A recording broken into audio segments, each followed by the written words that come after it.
Welcome इस online class में। क्या आप जानते हो इलेक्ट्रॉन नाभिक के चारों ओर ही क्यों घूमते हैं? क्या आपने कभी सोचा कि चंद्रमा पृथ्वी के चारों ओर ही क्यों घूमता है? क्या आपने कभी सोचा कि पृथ्वी सूर्य के चारों ओर ही क्यों घूमती है?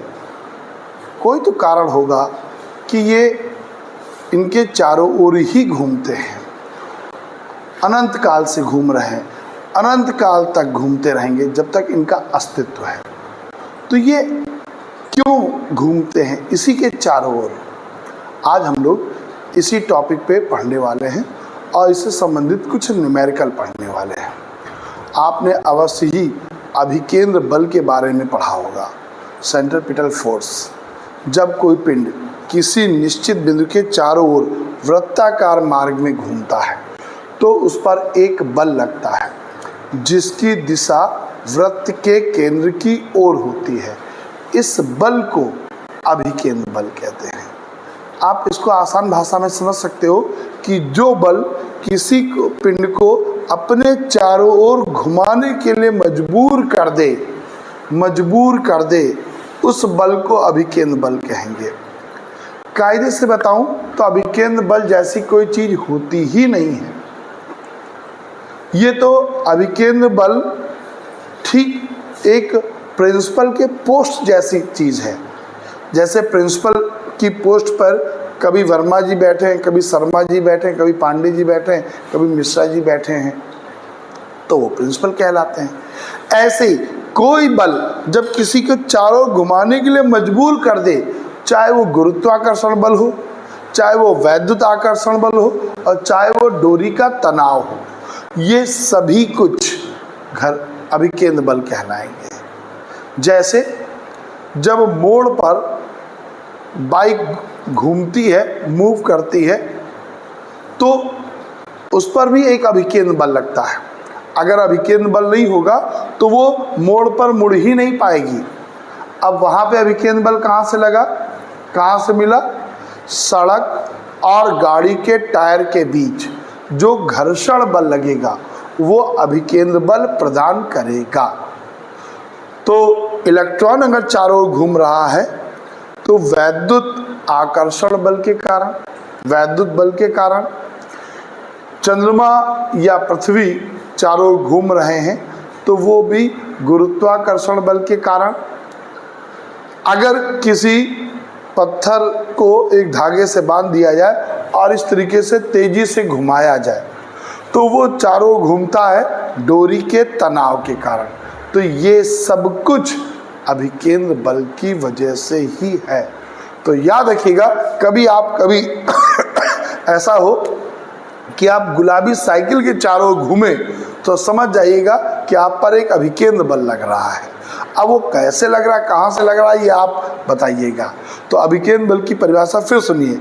जब कोई पिंड किसी निश्चित बिंदु के चारों ओर वृत्ताकार मार्ग में घूमता है तो उस पर एक बल लगता है।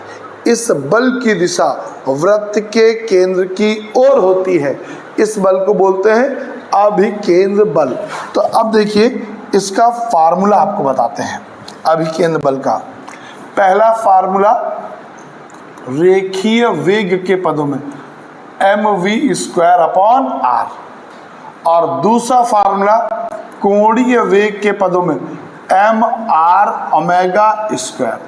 ये फार्मूला अभिकेंद्र बल का रेखीय वेग के पदों में, जहां m द्रव्यमान, v वेग और r त्रिज्या है, और ये फार्मूला हमारा अभिकेंद्र बल का कोणीय वेग के पदों में, जहां m द्रव्यमान, r त्रिज्या और ओमेगा कोणीय वेग है। मैंने आपको एक इससे पहले कुछ वीडियो बनाया है, उसमें बताया है कोणीय वेग मतलब जब कोई पिंड वृत्ताकार मार्ग में घूमने लगे तो उसके वेग को कोणीय वेग कहते हैं, और इसको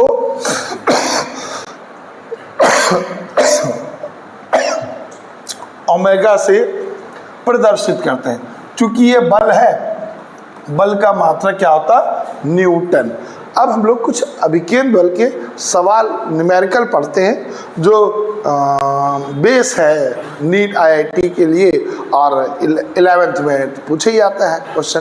तो ज़रा पहला क्वेश्चन देखें, बोर्ड पर लिखा है, एक लड़का है 20 ग्राम के पत्थर को 20 ग्राम, तो द्रव्यमान को m कहते हैं, 20 ग्राम।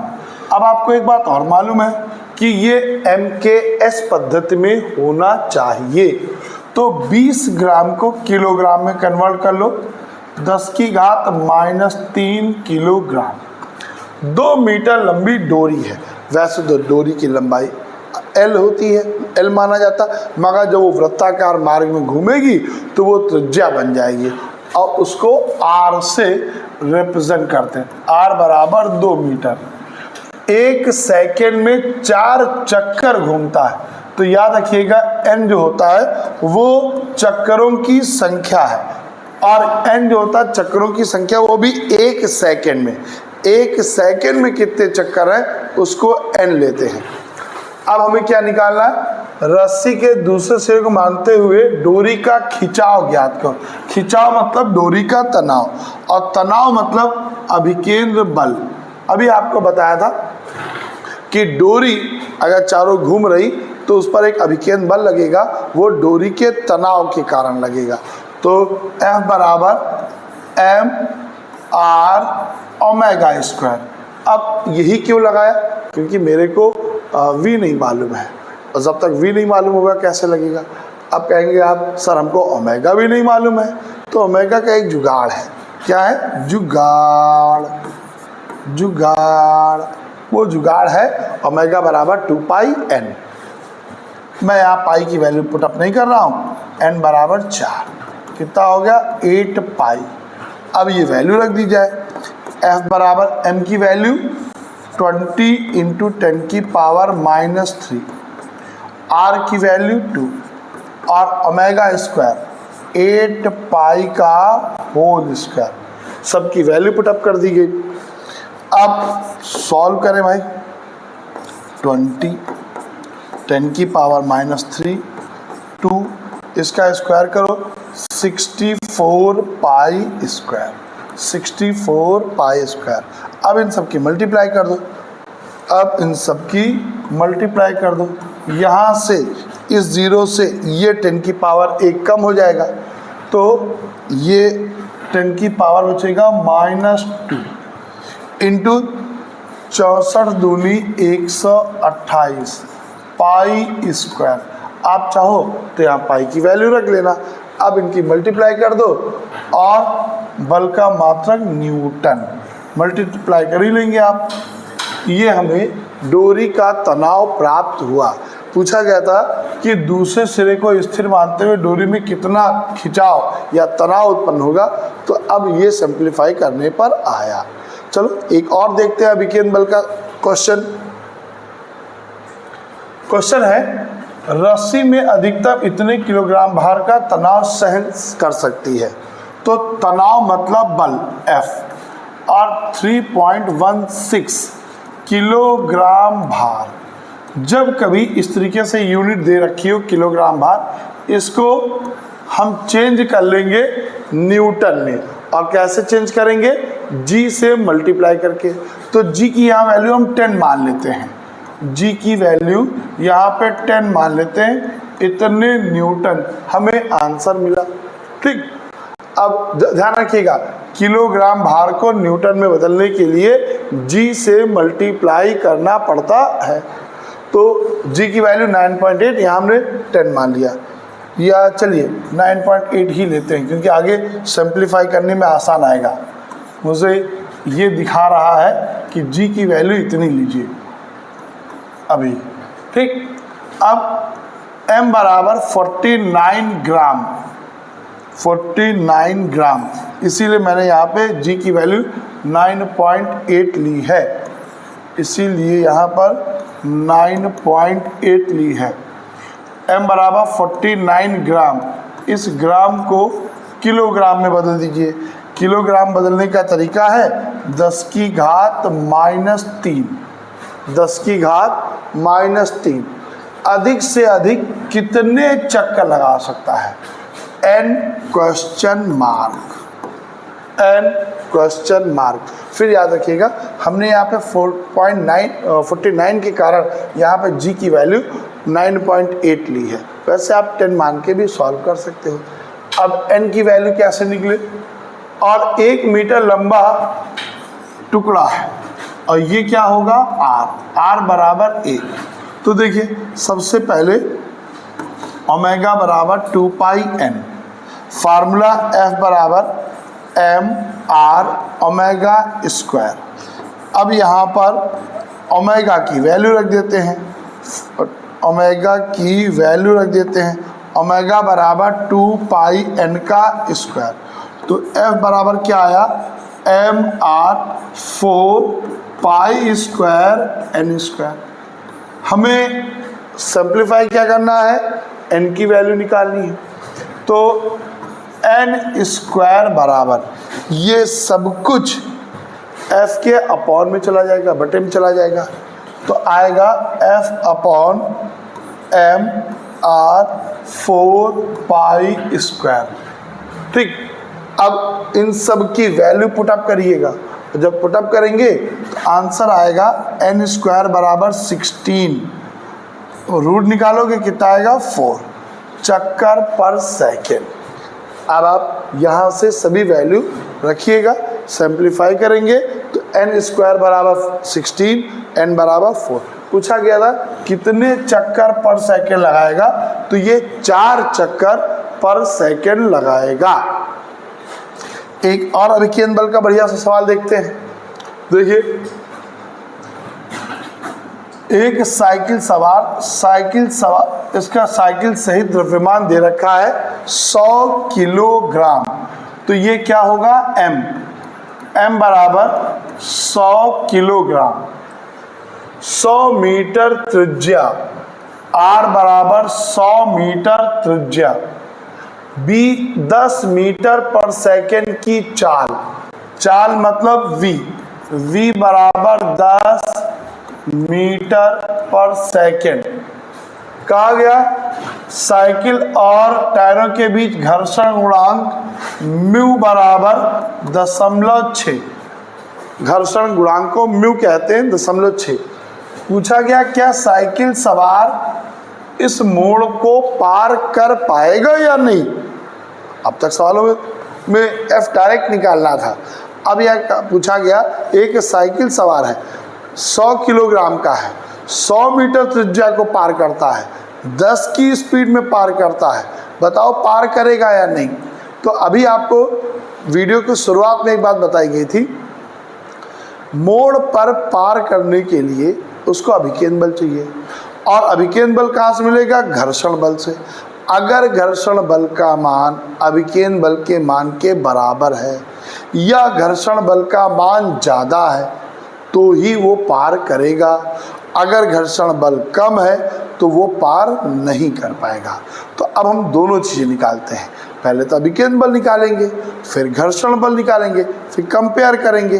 तो देखिए अभिकेंद्र बल का formula m v square upon r, 100 v की वैल्यू 10 का स्क्वायर कर दिया, r का मान 100, तो F बराबर आया 100 न्यूटन। अब घर्षण बल निकाला जाए, Fs बराबर म्यू एस mg। घर्षण बल का फार्मूला घर्षण बल, और ये क्या निकला? अभिकेंद्र बल।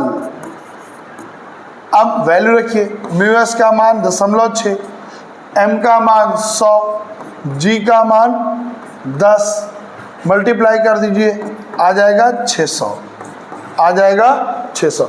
अब देखिए घर्षण बल का मान Fs का मान ज़्यादा आया F से, तो ये अवश्य ही उस मोड़ को पार कर लेगा। बट अपोजिट होता कि F का मान कम होता, F का मान ज़्यादा होता, Fs का मान कम होता, नहीं पार कर पाता। या बराबर होगा तब भी पार कर लेगा। तो आपने बात समझी, घर्षण बल ज़्यादा होना चाहिए अभिकेंद्र बल से। इसीलिए एक क्वेश्चन आता है कि बरसात में मोड़ पर अक्सर गाड़ियां स्लिप कर जाती हैं, वजह यही है। बरसात में घर्षण बल कम हो जाता है, सड़क गीली होने के कारण घर्षण बल कम हो गया तो अभिकेंद्र बल उसको कम मिलेगा। अभिकेंद्र बल कम मिलेगा, गाड़ी स्लिप कर जाएगी, मुड़ नहीं पाएगी, गाड़ी का एक्सीडेंट हो जाएगा। चलो अब हम लोग पढ़ते हैं अगला एक और अभिकेंद्र बल का क्वेश्चन। क्वेश्चन है कुछ 0.1 किलोग्राम द्रव्यमान, तो m बराबर 0.1 किलोग्राम 1 मीटर द्रव्यमान के वृत्ताकार पथ पर 1 मीटर पथ है, 10 चक्कर 31.4 सेकेंड में। तो आपको एक बात मालूम है, n जो होता है 1 सेकेंड में चक्करों की संख्या होती है। तो ये 10 चक्कर लगा रहा है कितने समय में? 31.4। तो n का मान 1 सेकेंड में कितना लगाएगा? 10/31.4। फिर सुनना, n होता है 1 सेकेंड में चक्करों की संख्या, 10 चक्कर लगा रहा है कितने सेकेंड में? 31.4 सेकेंड में। तो एक चक्कर कितनी देर में लगाएगा? 10/31.4। क्या निकालना? अभिकेंद्र बल। तो अभिकेंद्र बल का फार्मूला जब भी कभी n दे रखा हो, m r ओमेगा स्क्वायर लगाना, जब भी दे रखा हो, और ओमेगा की वैल्यू निकालना 2πn। 2π का मान 3.14, n का मान 10, 31.4, वंजा टेंजा वंजा n ओमेगा बराबर 2, ओमेगा बराबर 2। अब सबकी वैल्यू रख दो, m का मान 0.1, r का मान 1 और ओमेगा की वैल्यू निकली 2। तो 0.1 इंटू 4 बराबर 0.4। बल का मात्रक न्यूटन, बल का मात्रक न्यूटन। उम्मीद करता हूँ आपको इस वीडियो में अभिकेंद्र बल क्या होता है समझ में आई होगी बात। इस पे जो मैंने 4 न्यूमेरिकल पढ़ाए वो समझ में आए होंगे। फिर समझिएगा, अभिकेंद्र बल ऐसा बल है जो किसी को अपने चारों ओर घुमाने के लिए मजबूर करता है। मतलब कोई भी चीज़ किसी के चारों ओर अगर घूमेगी तो पक्का किसी न किसी प्रकार का अभिकेंद्र बल वहाँ पे लग रहा है। कोई ना कोई तो कारण है कि जिस कारण वो पर्टिकुलर उसी पिंड के चारों ओर घूम रहा है। चलिए मिलते हैं फिर हम लोग अगले वीडियो में।